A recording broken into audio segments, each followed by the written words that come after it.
정부가 내년 우리 경제 성장률이 1.6%에 그칠 것으로 예측하며 위기를 공식화했습니다.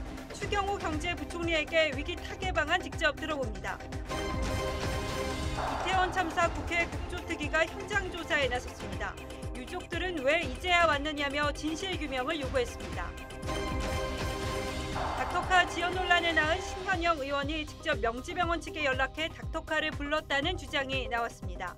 앞서 신 의원은 압사 사고의 골든타임은 4분이라며 응급구조 필요성을 강조했습니다. 홍장표 전 청와대 경제수석 지시로 강신욱 전 통계청장이 연구원 시절 만든 보고서를 입수했습니다. 당시 정부의 유리한 통계를 만들기 위해 저소득층에 가중치를 더 주는 방식을 사용한 것으로 나타났습니다. 대형 탱크로리가 고속도로에서 뒤집히는 등 전국에서 사고가 이어졌습니다. 내일부터는 강력 한파가 다시 찾아옵니다. 변이 바이러스 비중이 커지면서 코로나 하루 확진자가 100여일 만에 가장 많이 집계됐습니다. 모레 발표되는 실내 마스크 조정안에도 영향을 미칠 것으로 보입니다. 정부가 2027년까지 우주개발 투자액을 현재의 2배인 1조 5천억 원까지 확대하기로 했습니다.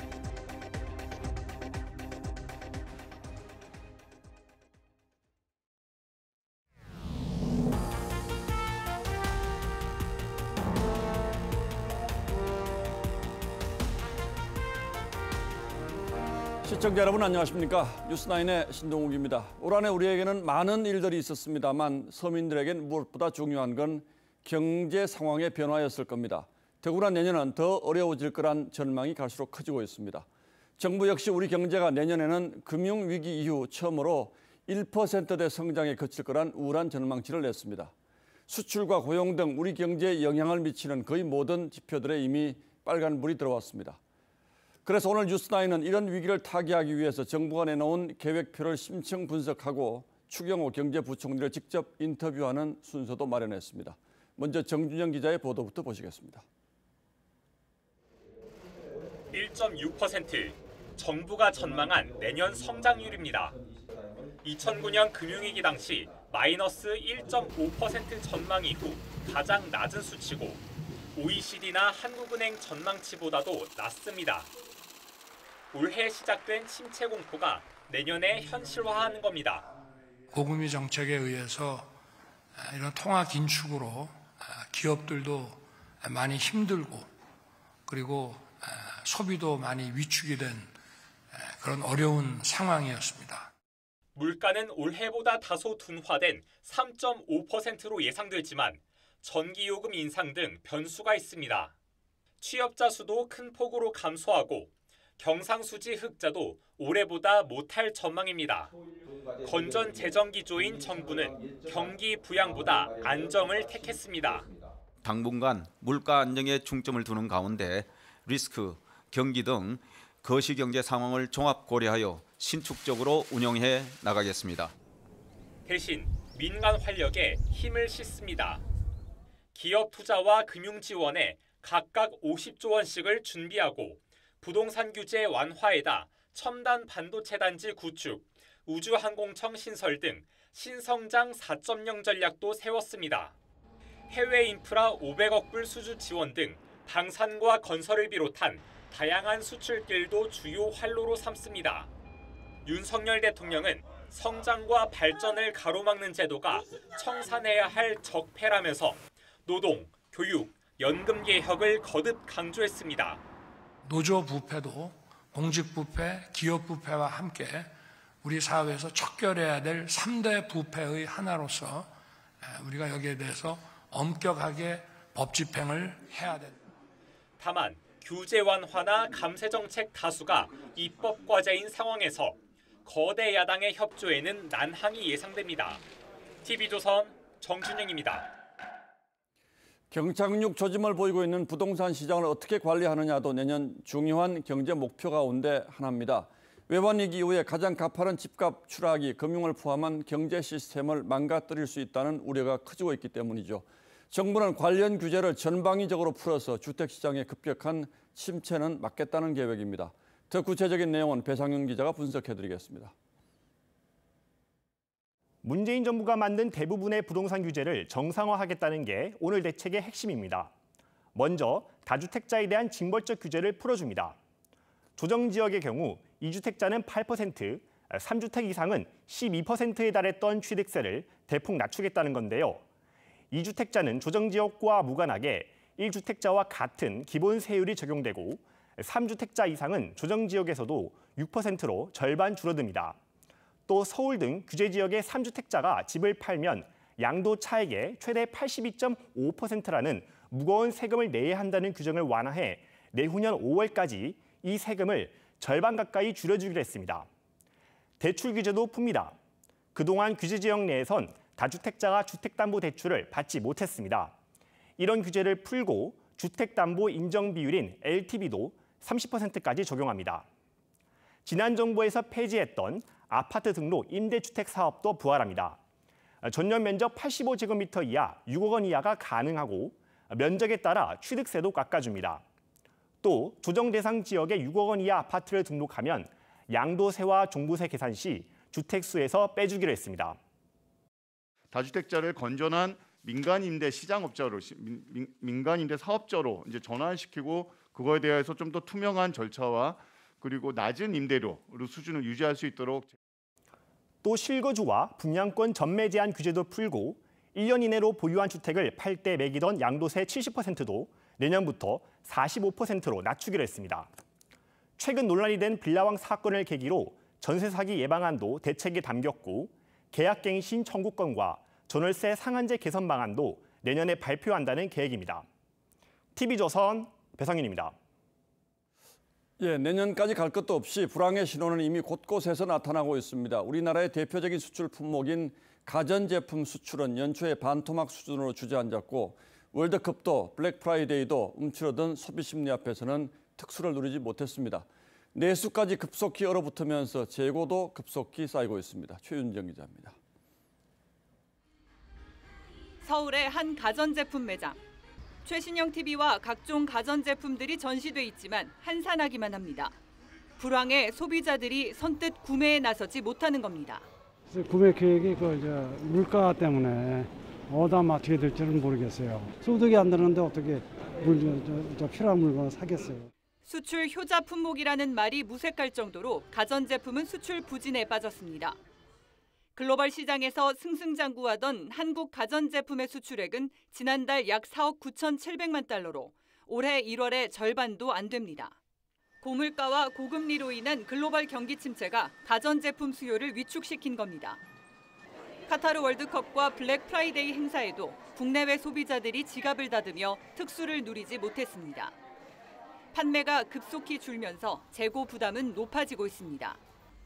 3분기 삼성전자의 재고 자산은 57조 원으로 1년 전에 비해 52% 늘었고 LG전자 역시 13% 증가했습니다.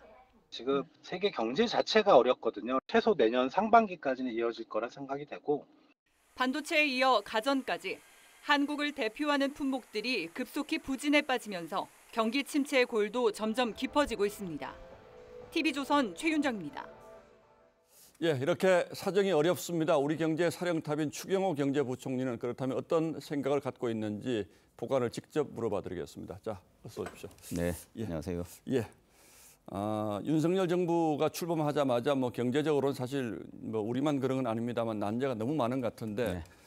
이제 오늘 내년 경제 어떻게 운영하시겠다는 보관을 발표하셨는데 가장 중점을 둔 부분은 어떤 점이 있을까요? 네, 무엇보다도 대내외 경제의 불확실성이 크고 변동성도 매우 큽니다. 예. 그래서 이것이 우리의 경제 위기를 굉장히 심각한 상태로 가게 해서는 안 되겠다. 그래서 우선 위기를 극복하는 게 제1우선이다 이렇게 생각을 합니다. 그래서 우선 금융, 부동산 시장을 안정시키고 특히 이 과정에서 취약계층, 민생 경제가 어려울 수 있기 때문에 민생 경제 안정에 중점을 둬야 되겠다 이렇게 생각을 합니다. 그리고 위기를 이겨내고 나서는 그다음에 우리 경제가 재도약을 해야 됩니다. 그래서 재도약을 위한 여러 가지 플랜을 준비를 하는데 여기에는 우리 수출이나 투자 등을 통해서 경제 활력을 뒷받침해야 되고 그다음에 우리 경제 체질을 개선하는 그러한 경제 체질 개선 노력, 구조개혁 노력을 할 예정입니다. 조금 전에도 보도가 있었습니다만 일단 상반기는 안정을 찾는 데 좀 주력하시겠다 네. 이런 뜻으로 들립니다. 그리고 또 하나 궁금한 궁금한 게 이제 저희는 지금 외환위기도 아니고 금융위기도 아닌데 경제 성장률이 1%대로 떨어진다는 건 국민들에게는 굉장히 충격적으로 다가오는데 네. 실제로 이 1%라는 걸 경제 전문가 입장에서는 어떻게 보십니까? 예, 저희들이 잠재 성장률이 2% 안팎이기 때문에 그보다 낮은 성장이 전망되기 때문에 우리 현실 경제는 아마 체감은 굉장히 더 어렵게 느끼지 않을까 이렇게 생각합니다. 우선 여기에는 전 세계 경제가 어렵습니다. 이 글로벌 금융 위기나 코로나 위기 이런 것을 제외하고 나면은 세계 경제 전망이 50년 만에 최저 수준을 기록할 것으로 이렇게 전망이 됩니다. 예. 그 영향을 저희들도 받을 수밖에 없다. 그래서 저희들은 이런 어려운 상황이 우리 경제 시스템 리스크로 그리고 과거의 IMF 위기와 같은 이런 상태로 번지지 않도록 위기 관리를 최선을 다해야 되고 그다음에 내년 상반기에 특히 어려울 것으로 예상이 됩니다. 그래서 하반기로 가면서 경제가 한 2% 안팎으로 좀 호전될 것으로 이렇게 생각하기 때문에 우리가 상반기에 그런 위기 관리 노력을 잘해서 이겨내면은 서서히 경제는 회복세를 어느 특정 분야가 급속히 붕괴된다든지 이런 가능성은 좀 생각 안 하시는 거예요? 이제 모든 가능성을 열어놓고 저희들이 점검을 하고 있습니다. 그래서 어느 한쪽 부문의 부실이 또 위험이 크게 다른 부분으로 확산되면 안 되기 때문에 그런 부분에 유의하면서 저희들이 모든 부분을 지금 면밀히 짚어보고 있다 이렇게 말씀드립니다. 몇 년 전 코로나 위기가 오면서 뭐 전 세계가 우리만 그런 건 아닙니다만 전 세계가 돈을 급격히 풀어서 지금 그 후유증을 지금 앓고 있는데 보통 위기가 오면 재정을 많이 동원하지 않습니까? 이제 네. 지금은 우리 재정이 뭐 나라 빚도 많고 또 이제 건전 재정 강조하시니까 네. 돈 풀긴 좀 어려운 사정 아닙니까? 어떻습니까? 그렇습니다. 예, 그동안 지난 정부에서 재정에 의존한 정책을 많이 했습니다. 그래서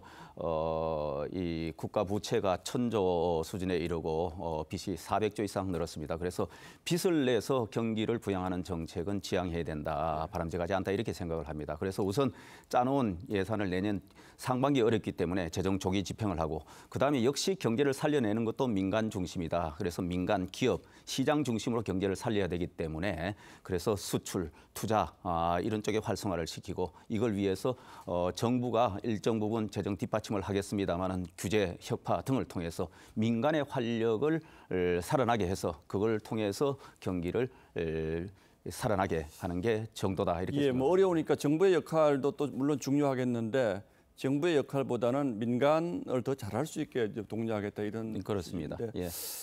좀 양립되는 두 가지 가치가 아닌가 싶은 생각도 들긴 합니다. 네. 지금 국회 상황이 쉽지가 않죠. 네.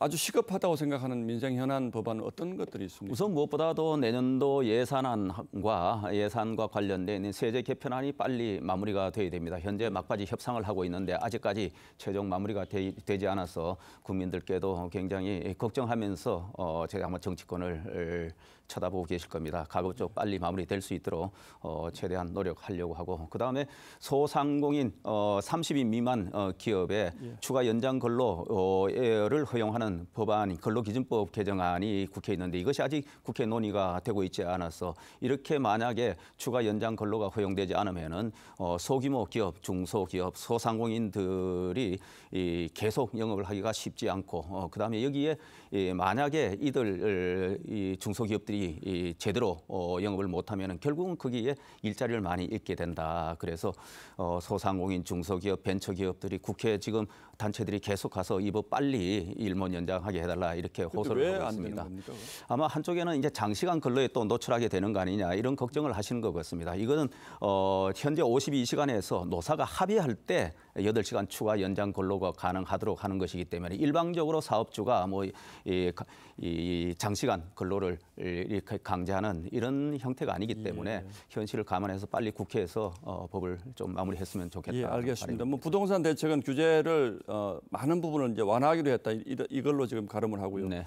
윤석열 대통령이 뭐 연금개혁, 교육개혁 강조합니다만 네. 이제 가장 중요한 게 노동개혁 가장 중요하다 이제 이런 말씀을 자꾸 하시는데 노동개혁은 어쨌든 근로자들의 뭐 복지 문제와도 관련이 있고 또 우리 사회의 상당 부분이 노동조합, 노동자들이기 때문에 이게 쉽지 않을 것 같은데 어떻게 뭐 추진할 보관을 가지고 계십니까? 예, 지금 우리 노동계획의 본질은 근로자에게 좀 더 양질의 일자리, 좋은 조건의 일자리가 되고 그다음에 기업하고 노사가 상생하는 이런 문화를 만들어가자 하는 것입니다.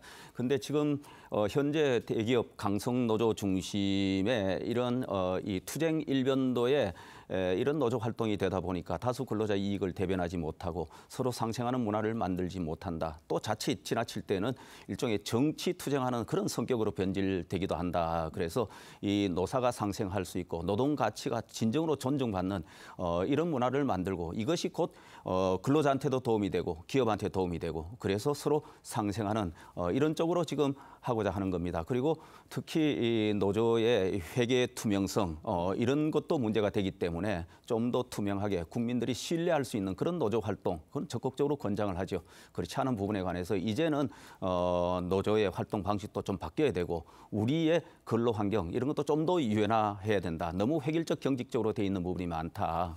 제가 여쭤보고 싶은 건 과거에는 뭐 노사정위원회 같은 어떤 사회적 대타협 기구를 통해서 노동 문제는 주로 접근해 왔는데 정부의 직접 개입이라는 게 부작용이 생길 수 있지 않겠습니까? 정부가 직접 개입하는 것이 아니고 지금도 노사 정회의체가 돌아가죠. 거기서 서로 좋은 방안을 찾기 위해서 대화는 활발히 할 겁니다. 다만 불법적인 행위, 위법적인 행위에 관해서 법과 제도에 따라서 원칙에 따라서 엄정 대응한다. 이것이 정부의 방침입니다.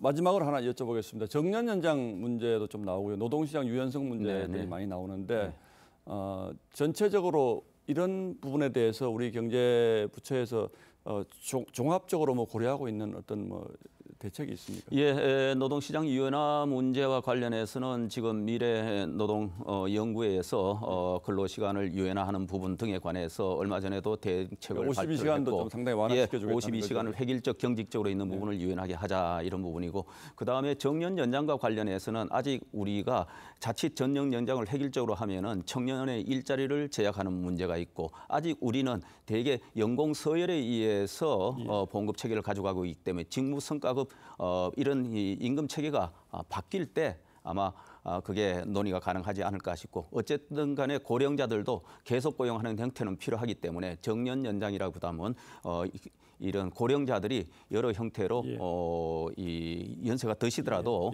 일자리를 계속 가질 수 있도록 하는 그런 제도적인 정비가 필요하다 하는 생각입니다. 잘 알겠습니다. 어쨌든 내년 상반기는 좀 안정적으로 위기를 극복하는 쪽으로 가고 위기가 어느 정도 극복되고 나면 하반기부터는 다시 좀 성장 쪽으로 좀 집중하시겠다 이런 말씀으로 이해를 하겠습니다. 자, 오늘은 뭐 여기까지만 듣겠습니다. 자, 이렇게 나와주셔서 고맙습니다. 네, 감사합니다.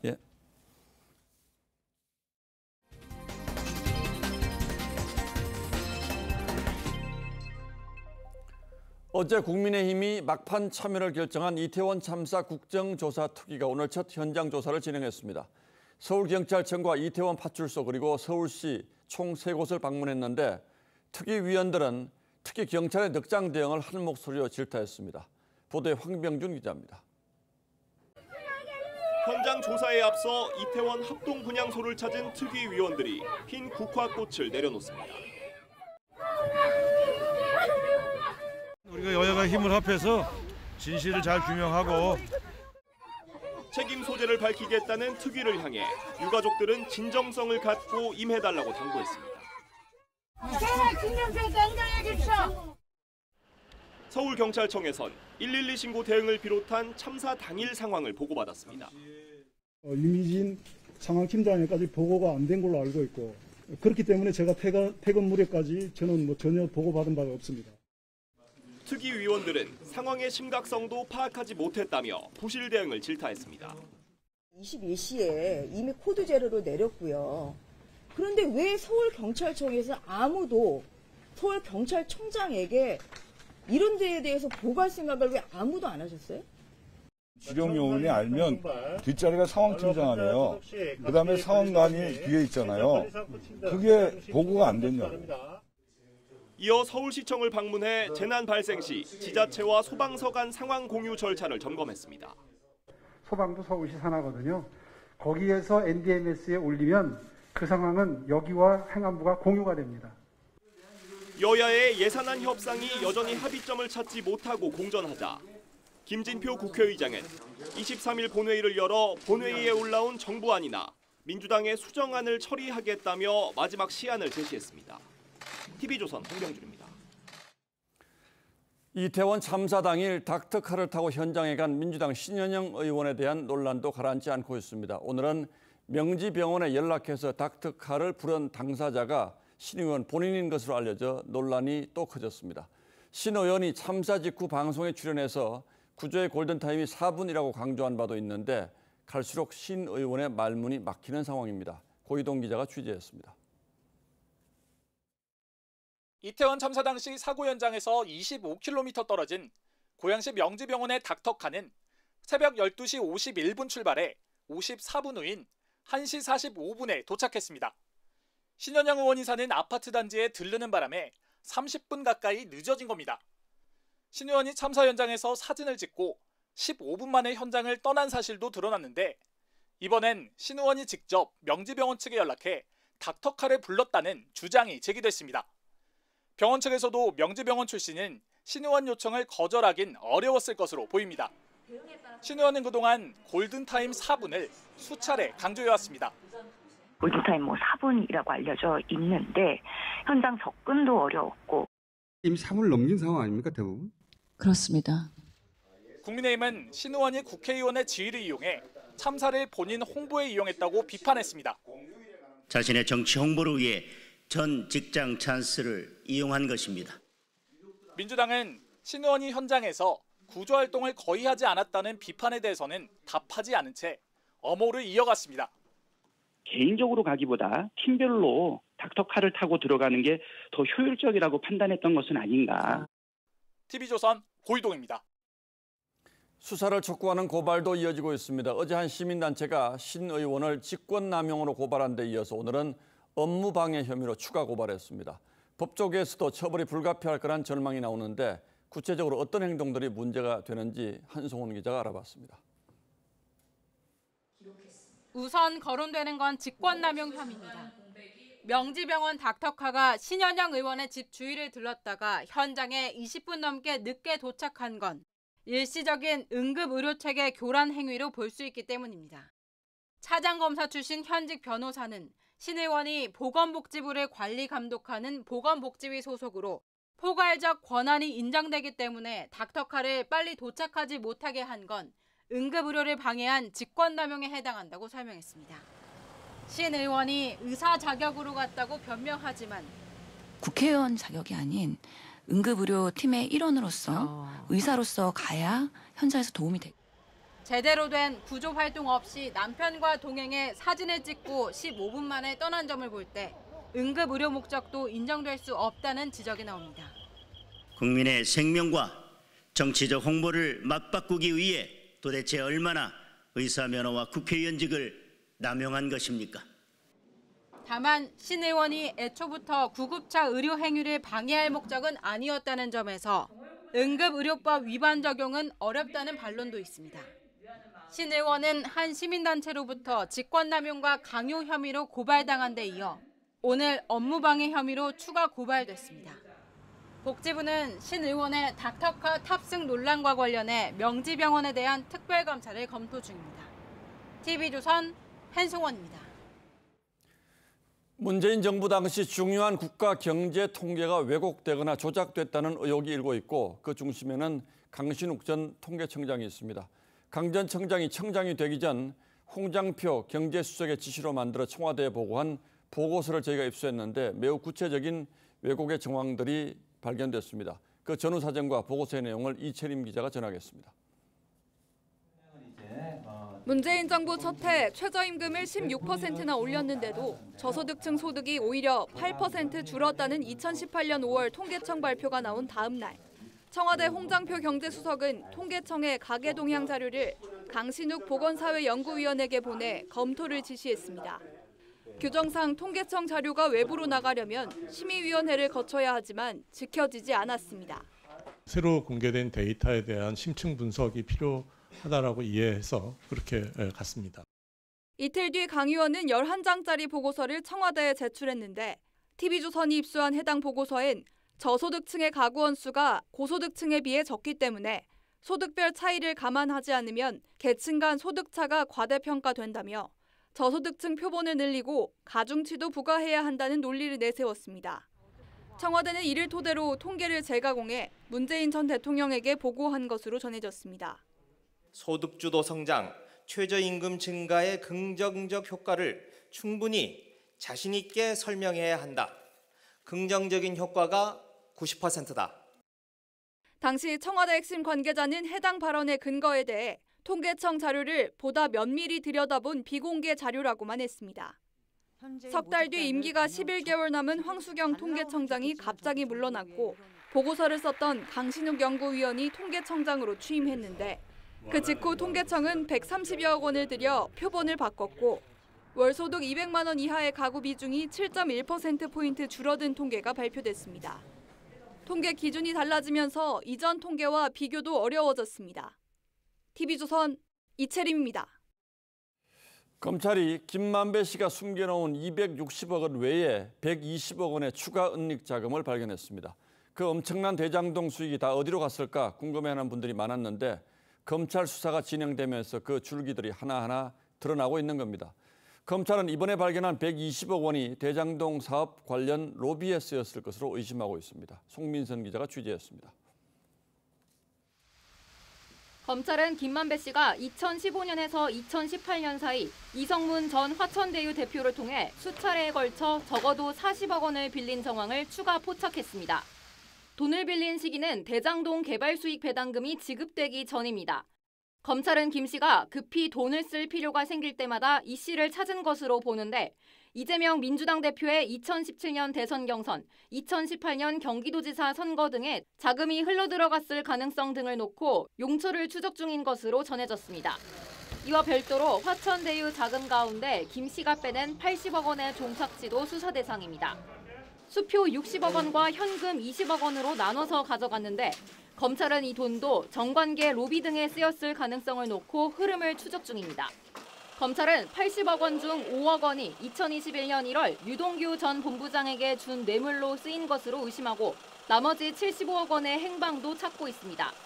지난 14일 자해한 뒤 여전히 입원 중인 김 씨는 4주간 치료가 필요하다는 진단서를 대장동 사건 재판부에 냈습니다. 이에 따라 김 씨 재판뿐만 아니라 검찰 조사 일정 또한 모두 미뤄질 전망입니다. TV조선 송미선입니다.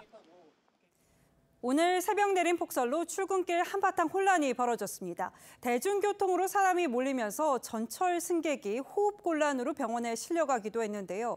밤사이 다시 영하 10도 강추위가 찾아와서 내일 아침에는 다시 단단히 입고 나서셔야겠습니다. 김창섭 기자입니다. 새벽 5시쯤부터 서울 시내에 펑펑 내리기 시작한 눈은 출근 시간에도 이어졌습니다. 눈이 최대 3.5cm까지 쌓이면서 곳곳에서 출근길 시민이 불편을 겪었습니다. 평소보다 일찍 나왔는데도 아무래도 이제 길도 미끄럽고 교통 혼잡이 좀 있다 보니까 눈 소식에 많은 시민이 지하철과 버스 등 대중교통으로 몰렸습니다.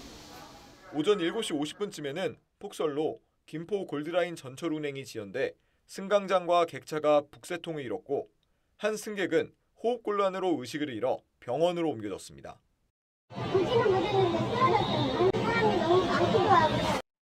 도로까지 통제하고 제설 작업을 벌였지만 적설 지역이 많아 작업은 더뎠습니다. 오후 2시인데도 곳곳에는 치우지 못한 눈이 이렇게 쌓인 곳도 있습니다. 이 때문에 시민들이 버스와 지하철에 몰리면서 퇴근길에도 혼잡이 빚어졌습니다. 오늘은 눈이 와서 그런지 지하철도 좀 밀리더라고요. 대부분 지역 눈은 그쳤지만 밤새 다시 추위가 찾아와 서울은 내일 아침 최저 기온이 영하 9도까지 내려가 한파주의보가 발령됐습니다. 모레는 영하 14도까지 내려가는 강추위가 예상됩니다. TV조선 김창섭입니다. 전국 곳곳에서 미끄럼길 교통사고가 속출했습니다. 고속도로에서는 대형 탱크로리가 넘어지고 연쇄추돌 사고가 일어나는 등 저희가 파악한 사고만 오늘 하루 300건이 넘었습니다. 노도일 기자입니다. 12톤짜리 LPG 탱크로리가 눈 쌓인 도로에 넘어졌습니다. 크레인 3대가 투입됐지만 한 방향은 차량 소통이 완전히 막혔습니다. 오늘 아침 8시 50분쯤 경기 여주시 중부 내륙고속도로에서 난 사고입니다. 가스가 일부 누출됐지만 인명피해는 없었습니다. LPG 차량이 완전 전도돼서 따로 안전조치하고 그 차량도 지금 그 여주에 있는 다른 장소로. 경기와 충청, 경북 등 눈이 내린 고속도로 곳곳에서 연쇄추돌 등 교통사고가 잇따랐습니다. 경남 김해에서는 고속도로 나들목 구간이 얼어붙어 지나던 차량 11대가 줄줄이 빙판길 사고를 당했습니다. 약간 오르막이 있기 때문에 그러진 사고가 일어나니까 예차도 그렇게 미끄러졌어. 고갯길을 지나던 트럭이 눈길에 갇혔습니다. 바퀴에 단 월동 장비도 무용지물이었습니다. 쌓이고 이래가지고 체인을 걸고 시작해서 거기까지 올라왔어요. 브레이크를 밟으니까 쭉 나와버린 거예요. 도로에 쌓인 눈이 없는 곳에서도 사고가 속출합니다. 도로 바닥은 눈이 다 녹은 것처럼 보이지만 실제로 발을 디뎌보면 이렇게 미끄러지기 쉽습니다. 눈에 잘 보이지 않는 일명 블랙아이스 현상까지 겹치는 겁니다. 새벽부터 눈이 내린 오늘 하루 울산 211건, 경북 72건, 경남 39건 등 전국에서 크고 작은 교통사고가 잇따랐습니다. 밤사이 기온이 더 떨어질 것으로 보여 내일 아침 출근길 운전에 각별히 주의가 필요합니다. TV조선 노도일입니다. 영하권 강추위 속에 갓 태어난 아기가 거리에 버려진 채 발견됐습니다. 아기 울음소리를 들은 시민 덕분에 다행히 더 큰 불상사는 일어나지 않았습니다.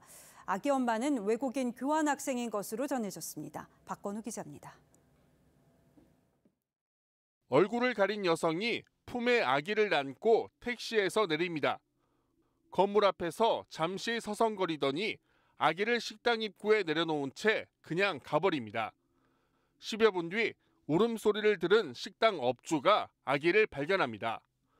다음 날 죽음이 된 영아를 발견하면서 느끼는 좌절감이나 이런 거는 더 컸을 텐데 그나마 다행스럽게 발견돼서.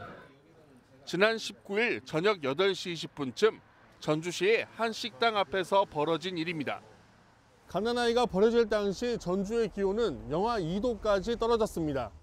구조 당시 태어난 지 5일밖에 안 된 아기는 강추위에도 불구하고 다행히 건강에는 지장이 없었습니다. 경찰 조사 결과 아기를 버린 여성은 교환학생 신분인 20살 외국인 A씨였습니다.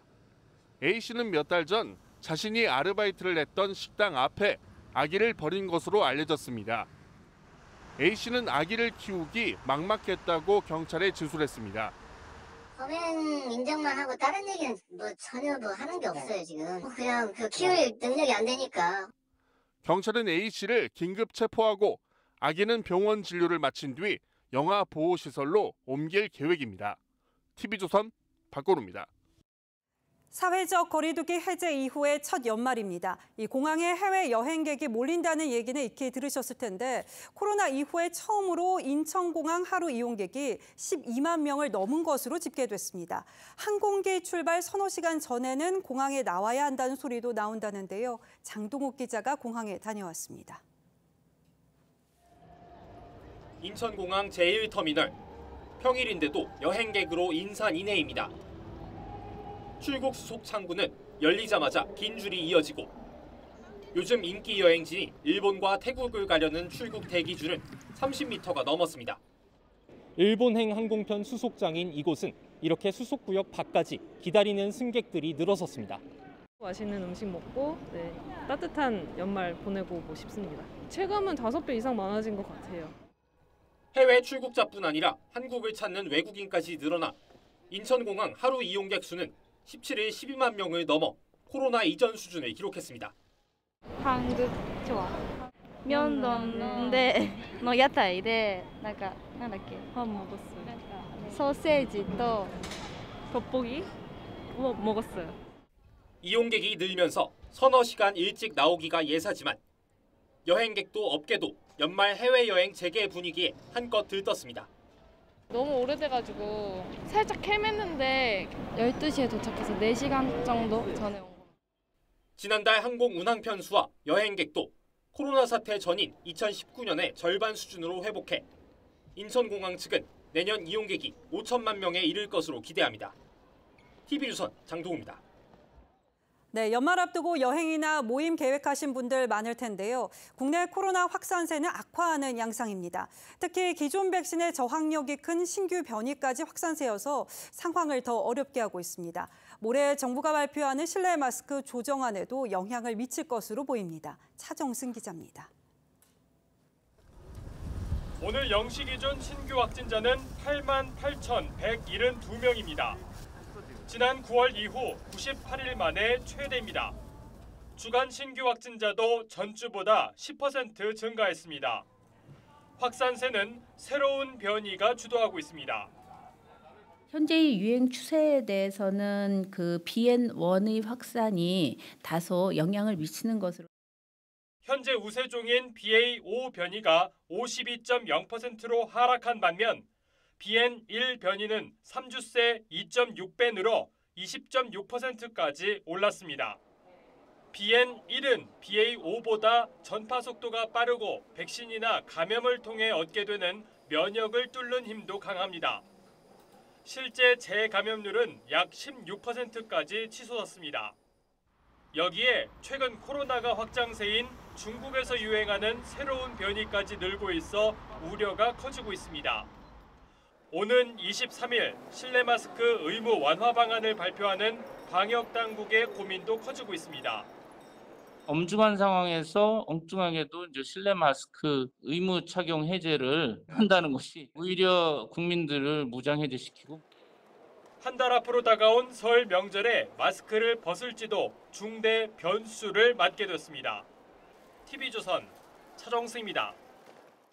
미래산업인 우주산업을 놓고 각국의 패권 전쟁이 본격화되고 있습니다. 이 누리호와 다누리 발사에 성공한 우리나라 역시 우주시장 진입을 위한 계획을 구체화했습니다. 광복 100주년인 2045년에는 화성에 태극기를 꽂겠다는 야심찬 목표도 세웠습니다. K우주산업의 미래를 박상현 기자가 소개합니다. 달을 향해 솟구쳐 오르는 아르테미스 1호. And liftoff of Artemis 1. 미국이 50년 만에 다시 달에 인류를 보내려는 실험에 나섰습니다. 영국 버진 갤럭틱은 우주 관광 시대를 열었고 I was once a child with a dream, looking up to the stars. Now I'm an adult in a spaceship. 중국도 독자 우주정거장 건설을 시도하고 있습니다. 我宣布神舟12号发射任务取得圆满成功. 우주영토 패권 전쟁에 우리나라도 뛰어들었습니다. 누리호와 다누리 발사 성공을 발판 삼아 2032년 달 착륙, 2045년 화성 착륙이란 목표를 세운 겁니다. 우주개발 투자액도 2027년 1조 5천억 원까지 확대하기로 했습니다. 여기에 전남, 경남, 대전으로 이어지는 우주산업 클러스터를 조성해 현재 1%대인 글로벌 우주산업 시장 점유율도 2045년 10%까지 끌어올린다는 계획입니다. 다가오는 우주 경제 시대에 우리나라가 글로벌 우주 강국으로 나아가야 한다는 시대적 요구가 강력하게 대두되고 있습니다. 2040년 1,400조 원대로 예상되는 우주산업. 우주영토 패권 경쟁을 위한 K우주산업의 도전이 시작됐습니다. TV조선 박상현입니다. 아르헨티나는 월드컵 우승 열기가 최고조에 달했습니다. 전체 인구의 10%에 달하는 400만 명 인파가 축구대표팀의 카퍼레이드 현장에 몰려들었습니다. 안전 우려가 커지면서 선수단은 퍼레이드를 중단하고 헬기로 이동할 정도였는데요. 인명피해도 발생했습니다. 황정민 기자입니다. 아르헨티나 국기를 목에 두른 메시와 선수들이 우승을 자축합니다. 시민들은 선수들 얼굴이 인쇄된 플래카드를 들며 환호합니다. 70m 높이 기념탑 꼭대기와 교통표지판, 신호등 위까지 올라가며 기쁨을 감추지 못합니다.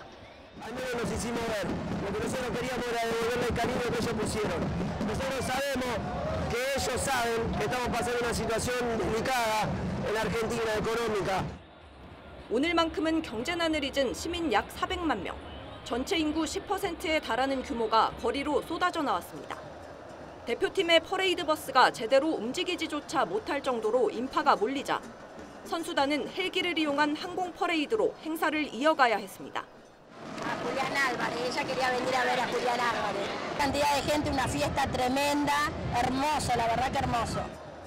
극도로 흥분된 분위기 속에 안타까운 인명피해도 발생했습니다. 선수단 버스가 지나가자 다리 위에서 버스로 뛰어내리는 아찔한 상황이 벌어졌고 건물 지붕 위에 올라간 남성은 추락해 숨졌습니다. 난동을 부린 시민 20여 명은 경찰에 체포됐습니다. TV조선 황정민입니다. 다음 뉴스입니다. 친윤계 의원들이 대거 참여해 관심을 모았던 국민의힘 공부 모임 국민공감이 오늘 두 번째 강연 행사를 열었습니다. 지난번과 달리 당권 주자인 권성동, 안철수 의원은 불참했지만 김기현 의원이 장제원 의원과 연대 가능성을 더 확대하면서 전당대회 분위기가 무르익고 있습니다. 김태훈 기자가 그 현장을 지켜봤습니다. 눈발이 날리는 이른 아침부터 국민의힘 의원 40명이 국민공감 모임의 강연을 듣기 위해 한자리에 모였습니다. 2주 전 첫 모임 때 71명이 모인 것에 비해서는 다소 줄었지만 여전한 탄탄한 세를 과시했습니다. 국민의힘 당면! 국민공감 전진! 전당대회 룰 변경이 사실상 마무리된 이후 첫 모임이어서 관심은 더 뜨거웠는데 첫 행사에 왔던 안철수, 권성동 의원은 불참한 반면 김기현 의원은 장제원 의원과의 김장연대를 다졌습니다. 잘 담궈서 맛있게 식단에 올려놓으면 우리 국민들의 건강도 그리고 정치권에서 영양분도 잘 공급될 수 있도록. 말씀 본 지 얼마 안 돼가지고 벌써 결혼하라 그러는데 데이트를 해야 결혼을 결정하지 않겠습니까? 그 정도. 김 의원은 윤석열 대통령과 독대한 이후 친윤계 의원들 사이에서 지지 기반을 넓혀가고 있다는 평가가 나옵니다. 하지만 안철수 의원은 연대 움직임이 있다면 그건 혼자서는 이길 수 없다는 걸 고백하는 것이라며 견제에 나섰고 유승민 전 의원은 당원 투표 100%를 승부 조작으로 규정하며 강하게 비판했습니다. 나경원 전 의원도 국민의힘 지지층에서 선호도가 높아 당권 도전 여부에 관심이 쏠리고 있습니다. TV조선 김태훈입니다. 검수완박 법안 처리를 위해서 민영배 의원이 민주당을 탈당한 일이 있었죠. 위장 탈당이라는 논란이 일었고 이 문제는 지금 헌법재판소로도 가 있습니다. 민 의원 본인과 민주당은 그동안 개인의 정치적 판단에 따른 탈당이라고 거듭 주장해 왔는데 지금은 당과 함께 내린 판단이라고 말을 바꿨습니다. 이 발언이 현재 판단에도 상당한 영향을 미칠 것으로 보인다는데 그 이유를 정민진 기자가 설명하겠습니다. 지난 4월 국회 법사위에서는 검수완박 법안 심사를 앞두고 민영배 의원이 민주당을 탈당하자 당시 민주당 소속 박광원 법사위원장은 민 의원을 야당 못 안건조정위원으로 임명해 8분 만에 법안을 통과시켰습니다. 통과됐음을 선포합니다. 여당이 꼼수 탈당이라고 비판하자 민 의원은 개인의 정치적 결단이라고 수차례 강조했습니다. 제가 뭘 위장 탈당을 했습니까? 뭐 어떻게 위장 탈당을 했습니까? 뭘 위장했습니까? 이후 복당이 미뤄지자 민 의원은 당과 상의한 일이라고 말을 바꿨고 제 개인적인 선택이기도 하지만 민주당과 제가 내린 그 정무적 판단이 있었고 지도부도 민 의원의 복당 필요성을 강조했습니다. 당을 위해서 본인이 살신성이 난 거 아닙니까? 근데 아직 복당이 안 되고 있잖아요. 국민의힘은 검수완박 법안 통과 과정에서 민 의원의 탈당이 헌법과 법률을 위반했다면서 헌재에 소를 제기했고 재판관도 공개 재판에서 그 부분을 따져 물었습니다. 의사결정이나 행위가 헌법과 법률에 위반되어도 괜찮습니까? 법률 전문가들도 절차적 위법성을 인정한 꼴이라고 지적했습니다. 당 차원에서 조직적으로 국회법을 위반하면서 검수완박 입법 법안을 밀어붙였다라고 하는 것을 자인하는 셈이니까.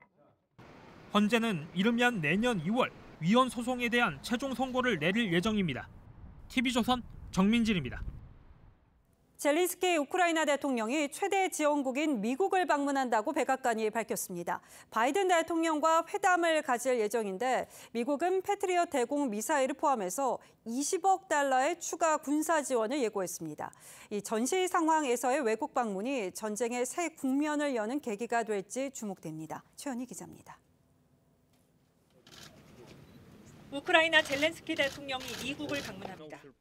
러시아 침공 300일 만으로 전쟁 중인 국가 수장의 외국 방문은 이례적인 일입니다. 백악관은 바이든 대통령과 정상회담을 한다고 공식 발표했습니다. Цей тиждень надзвичайно важливий для України. Для того, щоб пройти цю зиму і наступний рік, щоб здобути необхідну підтримку. 백악관은 패트리엇 미사일을 포함해 20억 달러, 우리 돈 2조 5천억 원 규모의 추가 지원을 발표할 계획이라고 밝혔습니다. This timing couldn't be more perfect from Zelensky's standpoint. The key thing here, Brianna, is that it really solidifies that connection between the United States and Ukraine. 저녁엔 의회 연설에 나서 58조 원 규모의 우크라이나 지원이 담긴 내년도 예산안 처리에 초당적 협력을 호소할 예정입니다. 전쟁 지원에 회의적인 공화당이 내년에 하원 다수당이 되기 전 마지막 기회라는 분석입니다. To have an complete total hero in the Congress of the United States, fighting for democracy, leading people who are fighting for democracy, would bring honor. 같은 날 푸틴 러시아 대통령도 국방부 확대 회의를 열고 전황을 점검합니다. 그동안 패트리엇 지원에 강하게 반발해온 만큼 대대적인 군사작전 개시 가능성도 나오고 있습니다. TV조선 최원입니다. 국민 품으로 돌아온 청와대에서 한국을 대표하는 근현대 문인 특별전이 열립니다. 문인과 화가들 간 교류도 엿볼 수 있어서 예술과 문학을 사랑하는 이들이 특히 관심인데요. 시인 윤동주의 시집 표지에 그려진 김한기 화백의 그림 만나보시죠. 이루라 기자입니다. 특정 약을 뜻하는 영문 아래 약에 취한 듯한 남성이 책에 둘러싸인 채 쓰러져 있습니다. 타자에 의해 전락해버린 지성을 표현한 이상의 날개 속 장면으로 이상 본인이 직접 그렸습니다. 예술의 주요 무대였던 청와대 인근. 이곳에서 주로 활동했던 한국 근현대 대표 문인들의 희귀 작품들이 대거 공개됐습니다. 일제 검열로 발행도 못하고 뒤늦게 해방본에서 일제 순사 이야기를 넣은 염상섭의 만세전. 기자 출신으로 수감 생활까지 한 현진건의 대표작을 통해 시대상을 실감할 수 있습니다. 외할아버지가께서 그 사회부장 하셨을 때 그 일자임기 말소 사건 투옥되셨었어요. 그래서 그 얘기를 항상 많이 들었어요. 이번 전시에선 문인과 화가들의 활발한 교류도 볼 수 있습니다. 청년 시인 윤동주의 하늘과 바람과 별가시 표지는 근현대 추상의 거장 김환기 화백이 직접 그렸습니다. 염상섭의 단편집 표지는 근대 여성화가 나혜석이, 이중섭은 절친 시인 구상의 시집 표지화를 기꺼이 만들어줬습니다. 고 인근이 전부 문기가 아주 왕성하고 창의력이 높았던 그런 지역이었는데 언어의 힘이 시대를 잘 건너서 빛나는 보석으로 전해질 수 있는가. 특별전은 다음 달 16일까지 진행됩니다. TV조선 이루라입니다.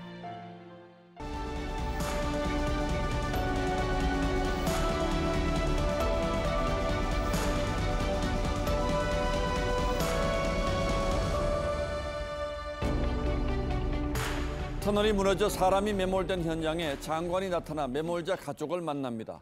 보좌관은 기념 사진이라도 찍듯 포즈를 주문하죠.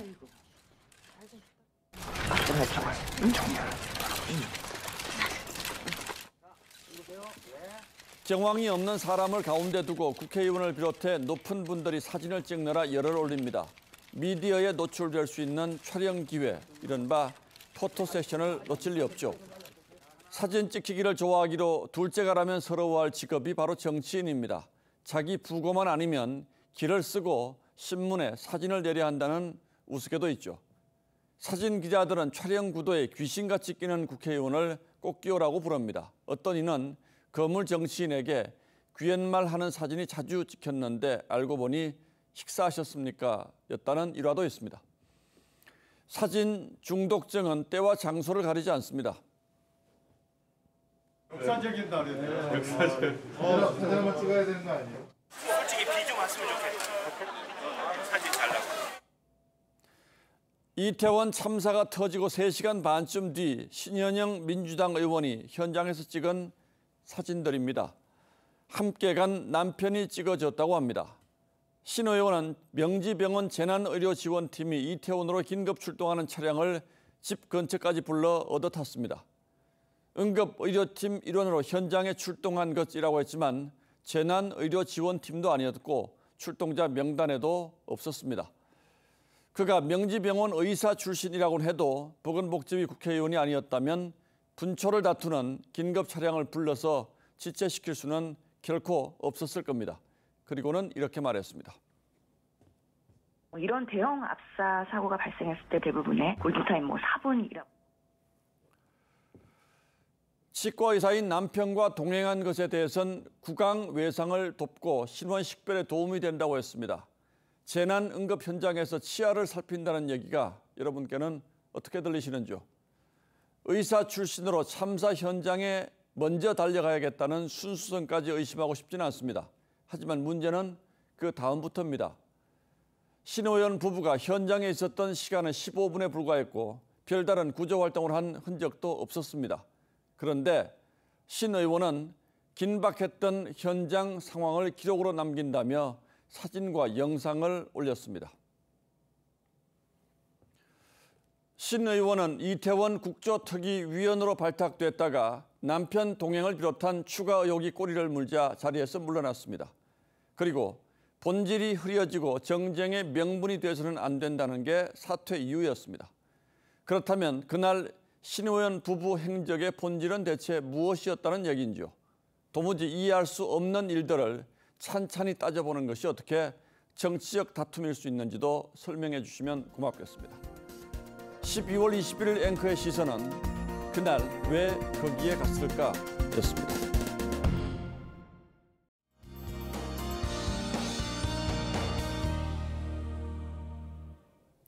오늘 중부 지역을 중심으로 많은 눈이 내렸는데요.